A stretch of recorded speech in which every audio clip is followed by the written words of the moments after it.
Before we get into the video, could everyone please subscribe to my Endless Diary Tales channel? Thank you so much. Getting divorced? Absolutely not. Don't ever bring this up again, Dad. Why? Because he's disabled. I've endured this for 5 years. I'm done putting up with it. A sharp slap echoed through the room. Wendy was struck and fell onto the couch. I rushed over to help her, but she pushed my hand away and glared at me fiercely. Don't act so kind. You are the one who should have married Charles in the first place. Why am I the one suffering like this? Wendy is my stepsister. 10 years ago, after my mother passed away, my father married a widow from the military compound. That woman brought along a daughter, Wendy. Time passed, and both Wendy and I reached the age to get engaged. My father and Colonel Johnson were old comrades in arms and had once talked about becoming in-laws. Originally, I was supposed to be engaged to his son, Charles Johnson.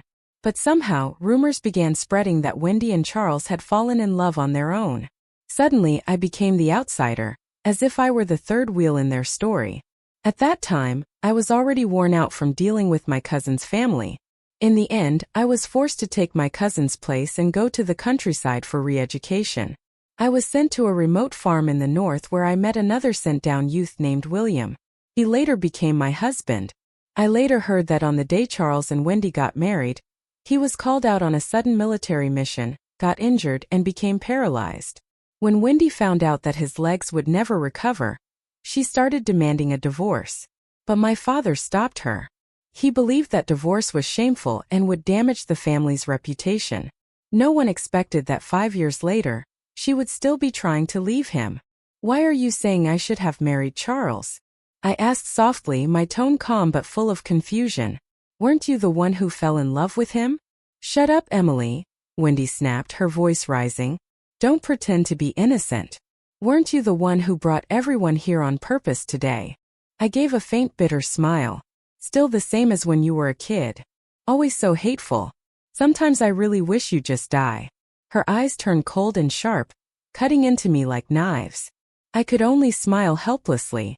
She'd been caught having an affair with my cousin, but still tried to pin the blame on me. Honestly, I didn't mind seeing her scandal exposed, but it truly had nothing to do with me. William and I had gone to the provincial capital together, and after years apart, my father and stepmother came to pick us up. We happened to walk in on all of this. It was purely a coincidence. Back then, she and my cousin schemed to get me sent to the countryside so they could stay behind and enjoy their lives in comfort. Now that her affair has been exposed, doesn't that conveniently help her get the divorce she's been desperate for? In a way, I've done her a favor. She should be thanking me. Enough, my father shouted. Your shameless behavior has nothing to do with your sister. You were the one who begged to marry Charles, and now you cheat and demand a divorce. If this gets out, how am I supposed to face our neighbors and friends? You've completely disgraced this family. My stepmother quickly tried to calm him down.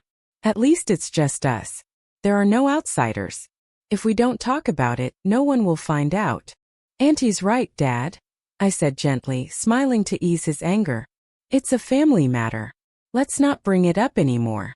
William's getting another promotion soon. That's something to celebrate.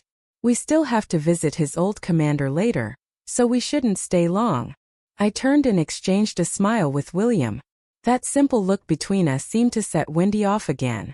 Her eyes turned red, filled with bitterness and unwillingness. When we stepped out of the house and passed the corner of the alley, I heard someone calling my name behind me. It was Wendy's voice, frantic, almost deranged and terrifying in its intensity. I turned around and the next thing I heard was the sharp crack of a gunshot. A burst of blood exploded from my chest. In the distance, Wendy threw back her head and laughed hysterically. Let's see who's better now, you or me. You and me. Let's see who wins. She sounded completely insane. Beside me, William's face went pale with shock. I tried to reach for him, but no matter how hard I stretched, I couldn't touch him.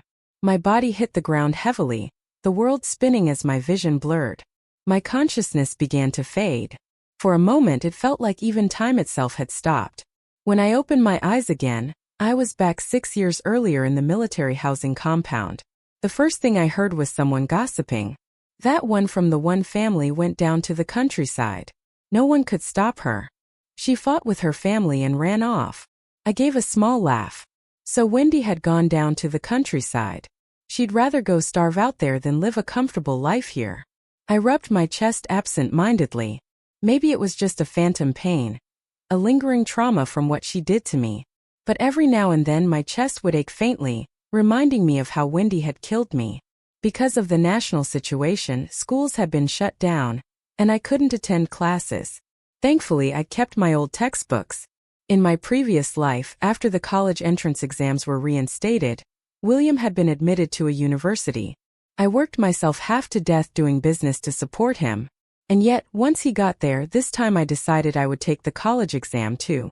If he could pass, why couldn't I? I wasn't impatient by nature, but the textbooks were dull, and there were many things I didn't understand.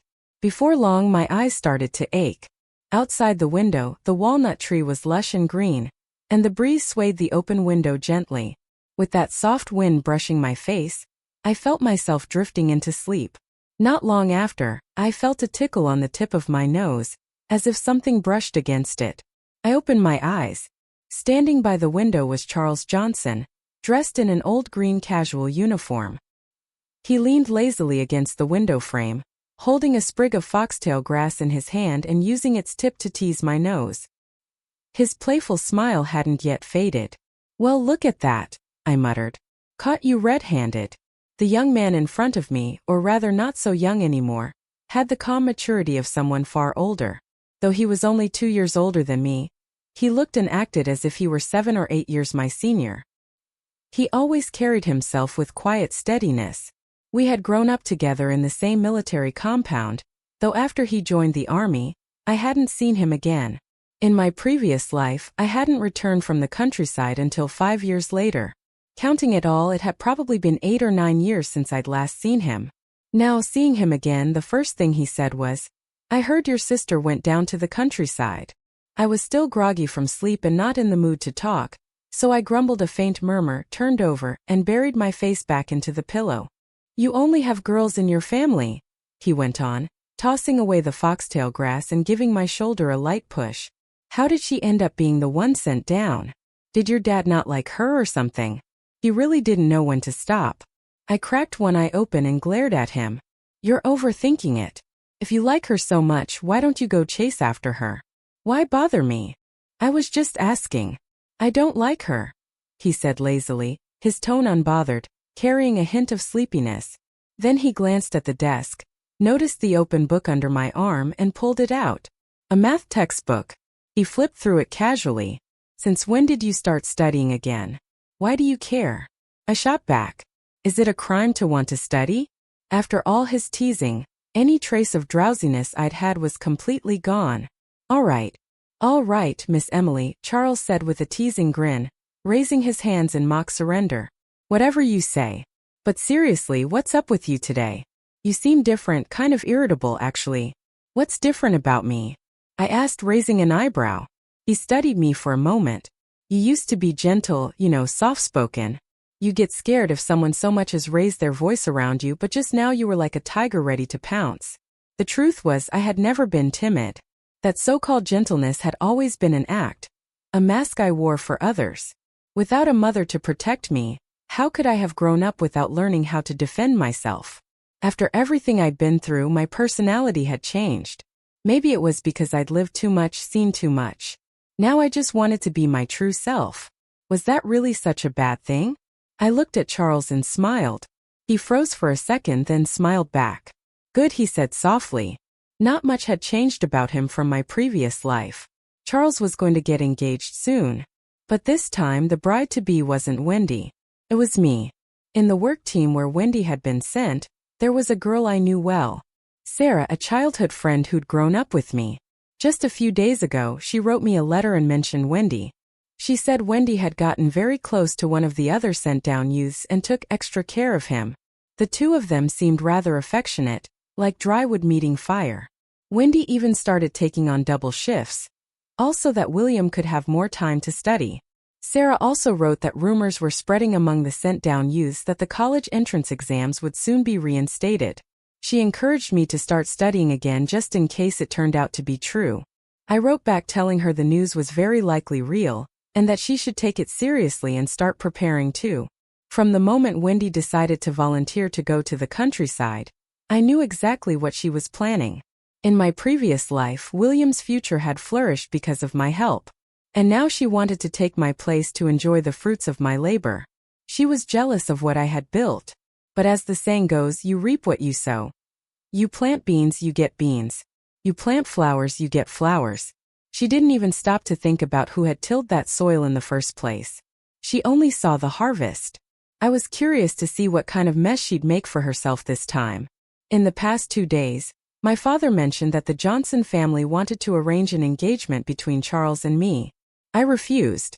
In my last life there had been no real fate between us, and there was no reason to force it in this one.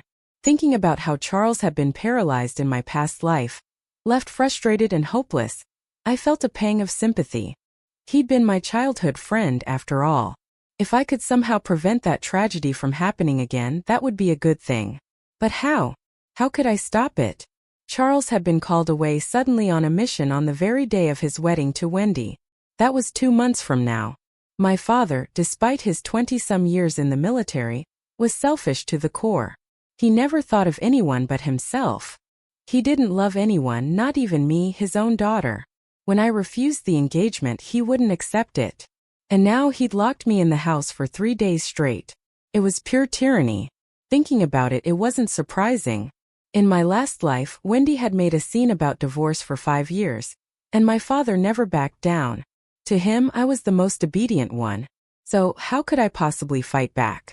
When Charles heard I was being forced into an engagement, he came to see me. "You don't have to be afraid," he told me. "I've already talked to Uncle Robert. The engagement won't be brought up again. We're still the same as before. In a few days I have to go on a trip. You should just marry someone you really like. Don't worry about what your father wants." "A trip?" I asked quickly. "Where to? Is it over in the Western District?" He frowned slightly. "Don't talk nonsense. That's classified information." There was a brief silence between us, awkward and heavy. Then he added, "Don't worry. It's just a small operation, nothing dangerous." But his words only made my chest tighten. In my previous life, there had been no romantic relationship between Charles and me. But we had grown up together, and that bond meant something. No matter what, I couldn't just sit by and watch Charles end up the way he had in my previous life. After he left, I couldn't stop thinking about how to keep him from going. Once an order was issued, it couldn't be changed overnight. What could I possibly do to stop it? I never expected things to move so quickly. The very next day, Charles was sent out on his mission while I was still locked inside the house. My father was determined to fight me to the bitter end. After thinking it over, I made up my mind. I would agree to the engagement. My plan was simple. Get Charles to come back first, and once the danger had passed, I'd find a way to break it off. It was a foolish plan, but at that point it was my only option. I needed outside help, and this was the only way to get it. When my father heard that I'd changed my mind, he was visibly excited. I already knew he'd been dealing with some shifts in his position lately, and he was eager to use his connection with Colonel Johnson to help himself. For him, this was perfect. He could strengthen his ties, and I could use the engagement as an excuse to bring Charles back. My father personally called Colonel Johnson and invited him over to discuss the engagement. Colonel Johnson had watched me grow up, and since I'd always acted gentle and well-behaved, he'd been quite fond of me. When he arrived, he and my father exchanged a few polite words before getting straight to the main topic. Colonel Johnson was all smiles. Faking a little shyness, I asked softly, "Uncle Johnson, since we're going to be engaged, when will Charles come back? Could he come home now? Maybe just for a while." The look on his face told me he saw right through me. He turned to my father and laughed. "Robert, see, I told you. Your daughter Emily must really like Charles. You can tell from the way she talks about him. Her feelings are written all over her face." I blinked in confusion. What feelings? Was my acting really that convincing? "The engagement will have to wait until Charles returns," he said kindly. "Orders are orders. You can't just change military commands on a whim. And Emily, dear, you mustn't be impatient. Engagements are a big deal. They take time to prepare. Don't they?" My father quickly chimed in. agreeing with everything Colonel Johnson said. From their exchange, it became clear that even agreeing to the engagement wouldn't be enough to bring Charles back. I took a deep breath and decided to play along. "Uncle Johnson," I said, lowering my voice, "I've liked Charles since I was a little girl. You know that. I always used to follow him everywhere. But lately I don't know what's wrong with me. Every night I've been having nightmares about him. I see him lying in some mountain ravine covered in blood. I wake up terrified over and over again. I can't help it. I'm really worried about him. I know missions are important, and I'm not asking for him to come back, but could you at least find out how dangerous this one is? Please, Uncle Johnson, could you ask someone for me?" The words tumbled out of me in one breath, rapid and desperate, like bullets from a machine gun. Colonel Johnson looked conflicted. "Emily, it's not that I don't worry about him," he said carefully, "but I can't break protocol just because of a few dreams. Don't let your imagination run wild." Before I could reply, my father's tone hardened. "You're not even married yet, and already you're making a fuss like this. Enough. Don't embarrass yourself." His face still wore a smile, but his eyes flashed with warning. I ignored him completely. "Uncle Johnson, it's not about breaking rules. It's just about checking the situation, sending a little support maybe, or even just a phone call to see how things are going. Please, I'm begging you." Perhaps it was my persistence. Or maybe he simply couldn't bear to refuse me any longer. With a small, helpless smile, Colonel Johnson nodded. All right, Emily. I'll do as you ask." He picked up the phone. "This is Colonel Charles Johnson of the 7th Regiment. Connect me to Chief Chin's office, please." A pause. Then the line clicked and a voice on the other end said, "Right away, sir. Transferring your call now." At first, everything on the phone seemed normal. Then through the static I vaguely caught a few words. "Escaped into the mountains." As soon as I heard that, I saw the color drain from Colonel Johnson's face. I knew immediately that something had gone wrong. After hanging up, he left in a hurry. I told myself he would take care of it, that he'd find a way to handle whatever was happening. But 2 days later the news came. Charles was injured. The cup in my hand slipped and shattered on the floor. My heart froze. How could this happen again? He was still hurt. He still couldn't escape his fate. I asked Colonel Johnson for the address of the hospital where Charles was being treated, and decided I had to go see him. The green train was packed with people shoulder to shoulder. My father had pulled some strings to get me a sleeper ticket. Before I left, he scolded me for not consulting him first, not out of concern for his daughter, of course. He just wanted to make sure this visit would benefit him somehow. In his mind, my trip was simply a gesture that would strengthen the relationship between our families, nothing more. The city of Xanadu was quite far from Giju. The train ride would take 2 full days. My back and waist ached from lying down too long, and I had to keep an eye on my belongings so nothing got stolen. The train rolled through endless plains, fields of golden wheat stretching as far as the eye could see, dotted with small scattered villages. Then we entered the mountain region, lush green peaks rising and falling endlessly. The scenery was so vast and alive it almost cleared the heaviness in my heart. During a stop, a middle-aged woman and her son boarded and sat on the lower bunk across from me. They must have only bought 1 sleeper ticket. Seeing me quietly gazing out the window, the woman struck up a conversation. "Girl, you're not from Sichuan or Chongqing, are you?" she asked in a warm, nosy tone. "You keep staring out the window. First time traveling far from home." I smiled politely. "No, ma'am. I'm from Guju. Traveling back home with my brother. He's in another car." My voice was naturally soft, and I intentionally made it even gentler, more delicate. She clucked approvingly. "I thought so. Such a pretty girl. Your family must be worried sick letting you travel alone." I smiled again but didn't answer. That didn't stop her. "How old are you, dear?" 18. I glanced briefly at the man sitting beside her, who had been staring at me a little too intently. The moment our eyes met, he quickly turned away, pretending to look elsewhere. "Oh, ma'am, you're too kind," I said lightly. "I'm 35. The woman's eyes widened in disbelief. "Heavens, you're joking, right? You can't really be 35. "Sure am," I said with a grin. "Already have 3 kids." The woman exchanged a quick look with her son, then chuckled, waving her hand. These young people nowadays. You eat well, dress well. No wonder you don't age. Look at my son. He's 28. But doesn't he look barely over 20? And he's already a team leader too.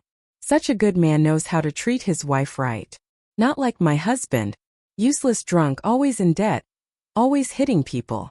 I widened my eyes in feigned shock. Oh my, that's awful. How can he hit you? The woman puffed up proudly. But my son's different. He earns a good salary every month. Whoever marries him will have a good life. So she was either showing off or trying to set me up. Either way, I had no interest in continuing. Just then, the man on the upper bunk grumbled. Can you two keep it down? Some of us are trying to sleep. His irritated tone startled the woman, and she finally fell silent. The scenery outside the window slid by again as the whistle sounded in the distance. Soon, the train arrived at Giju station. I grabbed my luggage and followed the crowd toward the exit. I was walking fast, but I noticed the mother and son following closely behind me. I wasn't sure if it was just coincidence or something else. Outside the station, a green military jeep was waiting. I quickened my pace toward it. A young man in uniform stood beside the vehicle, holding up a sign with my name on it. We greeted each other politely. His name was Victor Wei, a transport driver in the army. Whenever soldiers' families came to visit or supplies needed to be picked up, he was usually the one assigned to go out. When I turned to check on that mother and son who'd been following me earlier, I saw them walking off in the opposite direction. I frowned slightly in relief. Thankfully, someone from the military had come to pick me up. It must have scared them off. Otherwise, I wasn't sure how I would have gotten rid of them. Victor was young. His skin tanned dark from the sun. We got into the jeep, but he didn't start the engine. I asked, "Aren't we leaving?" He turned around from the driver's seat with a friendly smile. "In a moment, ma'am. We're waiting for one more person." I blinked, surprised. One more? I didn't hear about anyone else coming. Just then, the door opened and another man climbed in.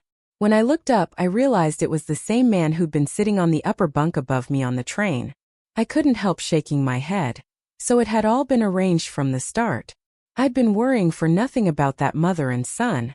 The man didn't even glance at the icy look I gave him. Victor greeted him cheerfully, but the man only nodded faintly and said nothing more. The jeep started moving, the road at first smooth, then gradually turning rough and uneven. The jolts grew stronger until my stomach lurched, threatening to rebel. I gripped the side handle tightly, forcing myself to endure it. After about 2 hours, the scenery outside changed. The endless rice paddies gave way to dense greenery, tall trees flanking both sides of the narrow road. Their thick branches stretched wide, filtering sunlight into a shifting pattern of gold and shadow, the air full of dust that glittered in the beams. Finally, the jeep came to a stop. In front of us stood rows of tents and makeshift wooden structures, a temporary camp. Victor and the other man led me forward. "Don't worry, ma'am," Victor said kindly. "This is our temporary base. Captain Charles is resting in that tent right up there." He pointed to a tent ahead. He called me ma'am again. I sighed inwardly. There was no way to explain, so I just let it go. Clearly, he'd misunderstood our relationship. Just as we reached the tent, I heard laughter coming from inside. "You've wiped your face twice already. What? You going to polish it next?" A deep teasing voice joked. Another voice joined in, chuckling. "He's just nervous. The guest isn't even here yet. And look at him, all worked up." My steps faltered. For a moment, I wasn't sure if I should go in. It felt awkward to interrupt whatever was happening. But Victor, apparently oblivious, called out loudly, "Report." The laughter inside stopped abruptly. "Come in," someone said. Victor grinned at me. "Go ahead, ma'am." I hesitated, my heart suddenly racing. Before I could gather myself, Victor gave me a gentle push, and I stumbled into the tent. Charles was lying on a cot, his upper body propped up against a pillow. Beside him sat 2 middle-aged men, clearly his superiors. "So this is Comrade Emily?" one of them said with a broad smile. "We've been waiting for you. You're even lovelier in person." The two exchanged knowing glances, their grins wide as they greeted me with exaggerated warmth. They were flirting right in front of him. Did they not realize how awkward this was for me? Thankfully, Charles quickly stepped in. "Sir, with your permission," he said firmly. "I'd like to speak with Comrade Emily privately." Of course, of course. One of them laughed as they got up. On his way out, he shot us a look that said everything. See, young people just can't wait. Before leaving, he even added jokingly, "Don't forget to file that marriage application soon." Charles's face flushed red. I could only stare. This definitely wasn't going the way I had planned. Wasn't he supposed to be in love with Wendy? This could be a problem. The air between us grew quiet. I slowly walked up to Charles's bedside. A white blanket was draped over him. There were bruises on his face, the swelling making his usually honest-looking features seem even more foolish.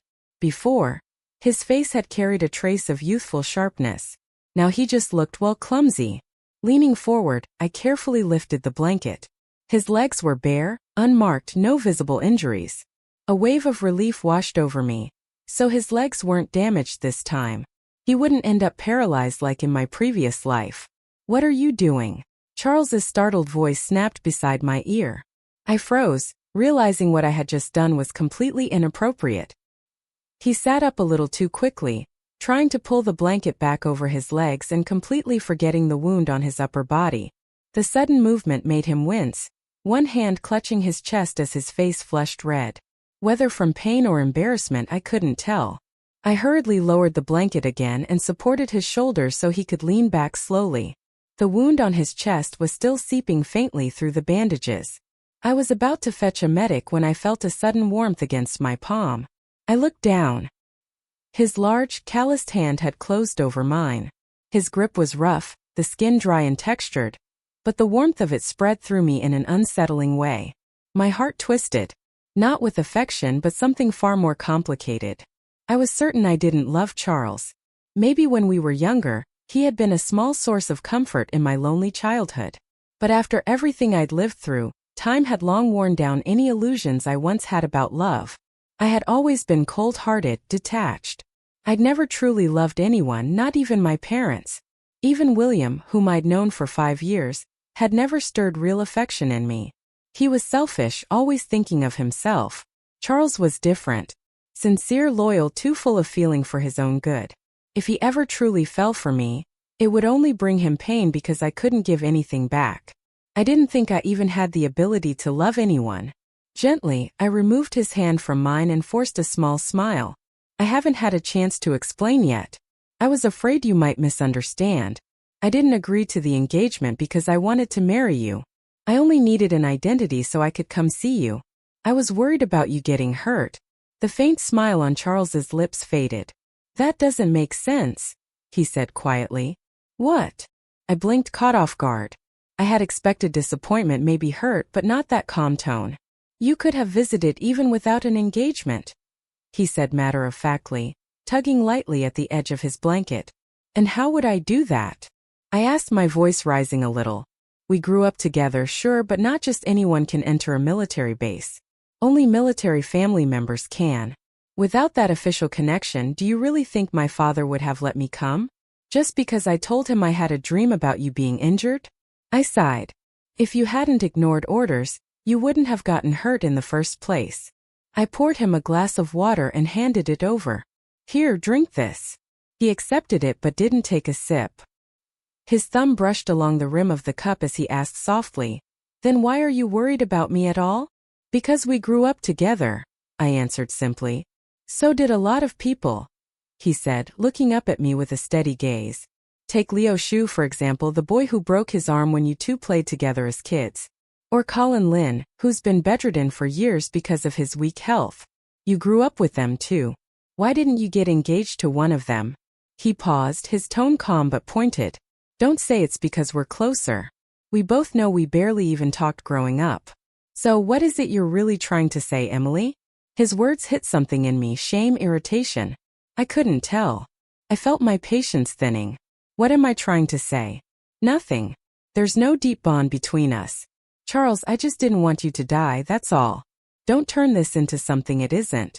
My voice came out sharper than I intended. Don't tell me a simple act of kindness means you get to bind me to you for life. "I want us to give it a try," Charles said quietly. "Maybe you'll end up liking me." Impossible, I thought immediately. I won't ever fall for anyone. I didn't reply. Gradually, I noticed the muscles in his face tighten, his expression turning tense. Maybe there was something cruel in my nature because instead of feeling sympathy, I actually found it amusing. A part of me wanted to toy with him just to see how far he'd go. Fine, I said at last. But you'll have to deal with whatever happens. You're the one choosing to get close to me. If you end up getting hurt, that's on you. He smiled, his whole face lighting up over a single sentence. Watching him look so happy over something so small almost made me laugh. Charles was later transferred to the Army Hospital in Xanadu. The doctor said he'd need about 2 months of recovery. I returned to Xanadu as well. Winter came quickly that year. One morning, our family received a letter from Wendy. She wrote that she had met someone she liked in the countryside, a fellow sent-down youth, and that the two of them had already gotten married. She said they'd be coming back soon. I couldn't help but feel a twisted sort of anticipation. I wanted to see her face when she eventually found out about William. He wasn't exactly a good man. Sure enough, a few days later Wendy returned. I noticed she'd changed a lot. Or maybe not.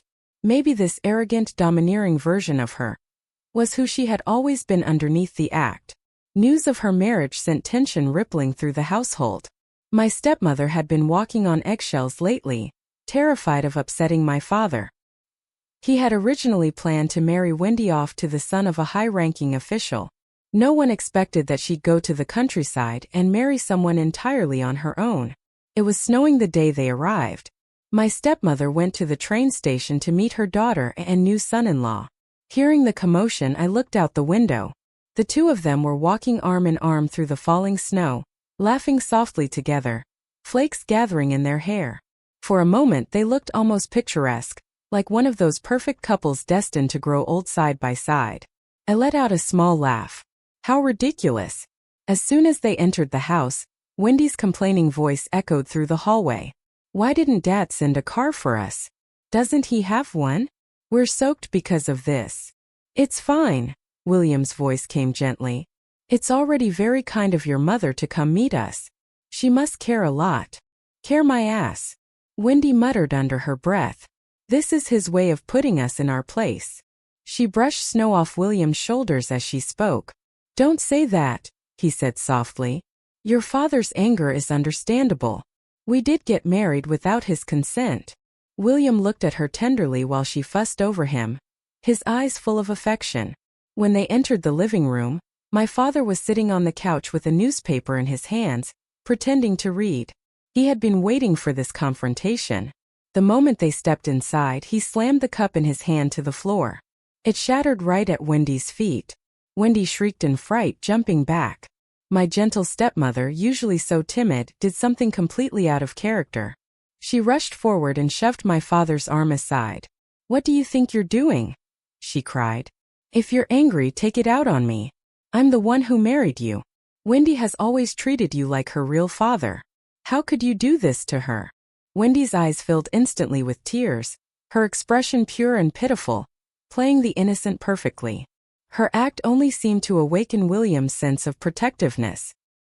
He stepped forward, shielding her behind him, and bowed solemnly to my father. Sir, please allow me to call you Dad. Wendy and I truly love each other. I understand how much she means to you, and that's why you're upset. But please believe me. I'll take good care of her, William said earnestly. My father's scowl eased just barely, a fraction of a degree. Wendy quickly followed up, her tone sweet but strategic. Dad, this is William. You don't know him yet, but he's really talented. Everyone's talking about how the college entrance exams will be reinstated soon. And I know he'll definitely get into a university when the time comes. You'll have to help him out then, won't you? After all, he's your son-in-law now. My father's face darkened even further. I couldn't help letting out a short laugh, which immediately earned me a glare sharp enough to cut glass. Wendy smiled at me, unbothered. I heard you're getting engaged, Emily. Who's the lucky man? My stepmother answered before I could speak. You've met him. It's the younger son from Colonel Johnson's family. What? Wendy's eyes widened in shock. But I heard he got injured on a mission. His legs are paralyzed. If Emily marries him, wouldn't that make her a living widow? My stepmother clicked her tongue and sighed dramatically. Exactly. But our family values loyalty and integrity. If something happens to the groom's side, we can't just cancel the engagement. What would people say about us then? Old Robert. She turned to my father with a soft smile. Now that Wendy's marriage is settled, shouldn't you talk to the Johnsons about setting a date for Emily's engagement? Enough. My father snapped, waving her off. Emily's situation is my decision to make. You don't need to meddle. And besides, since when does the bride's family rush these things? I watched the scene unfold, disgust curling in my stomach. They had no idea that Charles wasn't injured at all. In fact, he'd just been awarded a service merit and promoted to captain. They thought he was a burden and couldn't wait to push me into what they saw as a pit, hoping I'd fall and never climb back out. And my father, he knew more than he let on. But instead of saying anything, he just sat back, calculating what benefits he might gain from the situation. Dad, I said calmly, breaking the tense air. Charles and I already talked about the engagement. We'll do it after my college entrance exams. That way we can celebrate both at once. Every head in the room turned toward me in surprise. Even Wendy froze. You? She let out a small laugh. You're taking the college exam. You haven't even touched a textbook in years. That's just wishful thinking. When you fail, you'll embarrass Dad completely. I met her sneer with a cool smile. Even if I fail, Charles won't look down on me. But if your precious husband doesn't pass, people will just say, Dad's daughter went to the countryside and ended up marrying a bumpkin. Now that's embarrassing. My words hit their mark and Wendy's expression faltered. For once she was speechless. The next few weeks passed quickly. The rumors about the college entrance exam being officially reinstated turned out to be true. But there was only 1 month left before the test. Everyone was scrambling to prepare. Wendy, meanwhile, couldn't seem to stay home. Every few days, she'd come back to the house asking her mother for money or taking rice and flour from the pantry. One day, her sister-in-law wanted her to arrange a job. The next, her mother-in-law was sick and needed treatment in Xanadu. It was one exhausting favor after another. I often overheard her complaining to my stepmother when she came home, her voice thick with frustration. I'd lived through this once before, so I knew exactly what it was like. But Wendy wasn't like me. She bent over backward trying to be the perfect wife, too afraid to stand up for herself. Didn't she realize? The more you tolerate, the more others will test how much you can take. Our bedrooms were separated by just one wall, and I could hear every word she said that night. She was crying to her mother again. Ever since we got married, William hasn't even touched me. His mother calls me a useless hen that can't lay eggs. I couldn't stop the quiet laugh that slipped out. Endure it, Wendy. I thought to myself. You'll have plenty more of those insults coming. My stepmother's voice came next, sharp and impatient. How can you not know how to hold on to your husband's heart? He used to be so good to you in the beginning. Mom, William's been treating me pretty well lately, Wendy said softly. It's just I don't know what's wrong with him. He says. I could practically imagine the shy flush creeping up her face, her voice stammering like a nervous schoolgirl. Oh, come on, Mom. Don't pinch me. He says he likes me a lot, but he just can't, get it up. There was a long, awkward silence. My stepmother didn't say a word for several seconds, clearly mortified. Finally, she muttered, All right, I'll find some kind of remedy for him, something traditional. You two can try it. I had to cover my mouth to stop myself from laughing. What a ridiculous excuse. William might fool those two fools, Wendy and her mother. But I knew better. The next day, 2 big cans of malted milk powder appeared on the living room table. As Wendy was about to leave, she looked at me and said sweetly, Emily, you're timid but not very clever. The college entrance exam is no joke. It's like 1,000 troops crossing a single plank bridge. Here, I bought you some malted milk powder. It'll help you stay strong. I smiled. Thanks. You should give some to your mom, too. At her age, she probably needs it more than I do. Then I added casually, By the way, Wendy, I heard you and William still haven't consummated the marriage. Why is that? Her face turned pale, then bright red. She glared at me, pure fury flashing in her eyes, as if she wanted to stab me on the spot. Without a word, she snatched up the 2 cans of malted milk powder and stormed out. Through the window, I saw her outside, stamping her foot in rage before hurling both cans straight into the trash bin. I sighed. Even if she hadn't thrown them away, I wouldn't have dared to drink that stuff. Who knew what a mad woman like her might have put in it? Time passed quickly, and the college entrance exam arrived. Since the test was announced so suddenly, none of us had much time to prepare. Luckily, the questions were relatively simple this year. When my admission notice finally arrived, I could breathe again. I'd been accepted to Capital Normal College, an excellent school by any standard. William received his letter, too. He'd been admitted to Capital University, one of the top institutions in the country. I couldn't deny it. When it came to studying, he had always been disciplined and ambitious. The very day the acceptance letters arrived, Wendy showed up at her mother's house to share her good news. She was only 3 months pregnant, but she walked like she was about to give birth any day. That's right. Wendy was pregnant. I couldn't help sighing. She really did know how to trap herself. William didn't even want to touch her, so why rush to have his child? Poor kid. I thought it wasn't his fault his mother was so desperate. Just as I'd once said, I wanted double happiness. The same wish came true for me. Charles and I got engaged without a hitch. After 4 months of recovery, he was almost completely healed. I could tell he was genuinely happy. He stood tall and proud, holding a glass of wine, toasting everyone with a bright, healthy flush on his face. Each time someone teased him, he'd blush and duck his head. The shy expression was completely at odds with his rugged looks. I still remembered the look on Wendy's face when she first saw him. Utter shock. She was so startled she dropped her bowl, spilling food all over the table. Did she regret it then? I hope she did.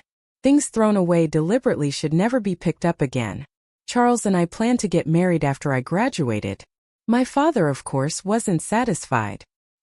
He thought that since we were already engaged, we should hurry up and hold the wedding. He said I was dragging things out for no reason. I ignored him. My life was mine to decide. I'd marry when I wanted to, not when it suited him. But lately my stepmother had fallen ill, and my father had been too preoccupied with that to nag me. When I visited her at the hospital, I was stunned. In just a few days she had changed completely. Her hair was falling out, her body swollen, her skin sallow and waxy. She looked like a different person entirely. She couldn't eat anything. Every bite she took came right back up. Thankfully, my father still had a shred of decency left in him and arranged for a caretaker to look after her. Wendy, heavily pregnant, was still at home resting. As for me, I wasn't my stepmother's biological daughter. So, the fact that I even came to see her once was already more than expected. But what truly shocked me was what the doctor said.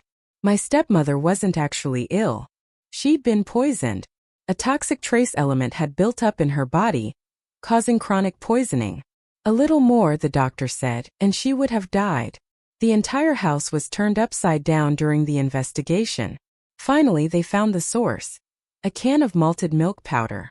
Tests showed it contained a dangerously high level of the toxic substance. My father questioned my stepmother about where it came from, but she couldn't answer. The poisoning had inflamed her throat so badly that she couldn't speak. Even swallowing was agony, like knives scraping her throat. Since she couldn't talk, someone had to. I stepped forward. "Officer," I said steadily, "I believe that can of malted milk powder might be the same one Wendy gave me before." I explained everything. Wendy gave me 2 cans a while back. I refused to take them and saw her throw them into the trash. I don't know how one ended up back in the house, but I'm certain they're the same ones. The police officer nodded but remained cautious. "Miss Emily, what you're saying is still speculation. We can't confirm that the poisoned can and the one your sister gave you are the same without evidence, but we'll open a formal investigation to look into it thoroughly." My father's face was dark and grave while my stepmother wept silently beside him, shaking her head as tears streamed down her face. When we finally found Wendy, she was at Capital University in the middle of a screaming argument with William. "I gave up everything for you," she shouted, grabbing at his collar like a madwoman. "You said you needed time to study, so I sold my things to pay for your tuition. It was freezing and I spent my own money to buy you firewood. When the rations weren't enough, I went hungry so you could eat. Since we got married, I've taken care of your sick mother, helped your sister find a job, and even paid for most of her dowry. And this is how you repay me." She was crying and yelling, spittle and tears flying as she clung to his shirt. I want a divorce. I want a divorce. My father stepped forward and yanked her away, dragging her toward home. She struggled against him, screaming while I followed slowly behind. To me, it all felt like watching a scene from a play. A tragic, inevitable comedy. On the street outside our house, my father slapped Wendy so hard she fell to the ground. Divorce? Don't even think about it. There are no divorced women in the one family. Wendy stared up at us, eyes wide with disbelief. For a long moment she just sat there frozen, like her whole world had collapsed. Why? Her expression seemed to say, why does it feel like I'm reliving my past life all over again? She had changed her path, hadn't she? She had married William instead. She should have become the wife of a government official by now. So why was Emily the one who succeeded and not her? Then came the scandal that shocked the entire Capital University. According to the papers, a student named Wu William and another male student, Ling, had been roommates. The two were discovered to be in an intimate relationship. One afternoon, while most students were away for the weekend, Wendy visited the dorm unexpectedly and caught them together. The incident exploded. Both William and Ling were expelled for improper conduct. Wendy, devastated by the discovery, suffered a miscarriage and a severe mental breakdown. She was later committed to a psychiatric hospital. I stared at the newspaper in silence, remembering how in my previous life, after the reform years, my business had flourished.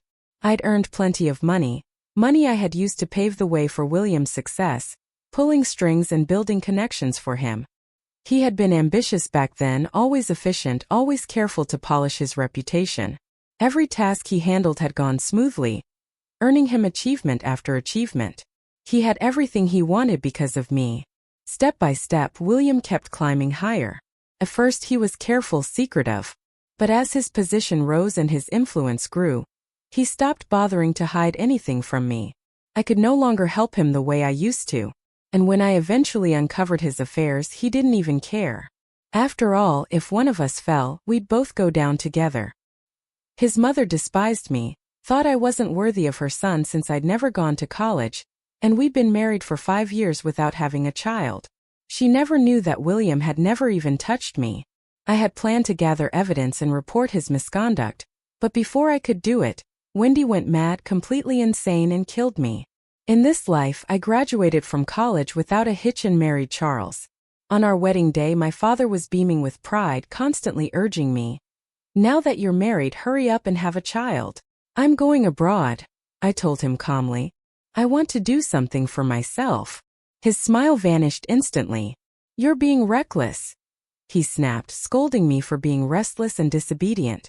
"Restless?" I asked quietly. "Stepmother was always obedient, wasn't she? Then why did you bring that can of malted milk powder home and give it to her?" He froze. The blood drained from his face as he stared at me in disbelief. I smiled, baring my teeth. "Don't be afraid. She's already dead."